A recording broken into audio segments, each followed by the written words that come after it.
siapa yang bayar demo, gue tahu itu.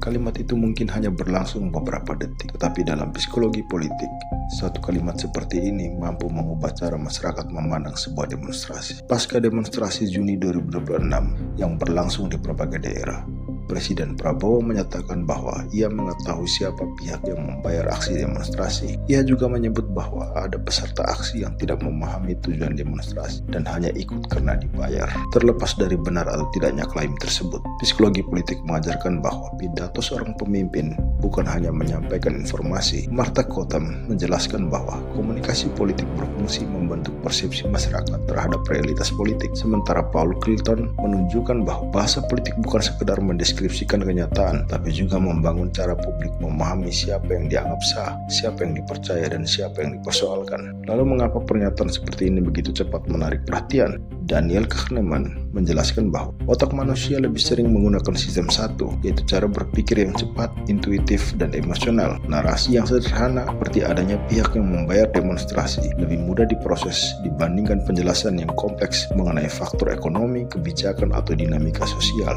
Pandangan ini diperkuat oleh Drew Westen dalam The Political Brain. Menurutnya, keputusan politik masyarakat lebih sering dipengaruhi oleh emosi daripada analisis rasional. Karena itu, narasi yang membangkitkan rasa curiga, ancaman, atau kemarahan cenderung lebih mudah melekat dalam ingatan publik. Dari sisi komunikasi politik, George Lakoff menyebut proses ini sebagai framing. Dalam politik, yang diperebutkan bukan hanya fakta, tetapi juga bingkai untuk menafikan fakta. Ketika demonstrasi dibingkai sebagai persoalan aktor di balik aksi, perhatian publik dapat bergeser dari pertanyaan apa tuntutannya menjadi siapa yang menggerakkannya. Sementara Robert Jervis mengingatkan bahwa dalam situasi konflik politik, baik pemimpin maupun masyarakat dapat rentan terhadap attribution bias, yaitu kecenderungan menjelaskan tindakan pihak lain berdasarkan dugaan motif tersembunyi daripada mempertimbangkan berbagai kemungkinan penyebab yang lebih kompleks.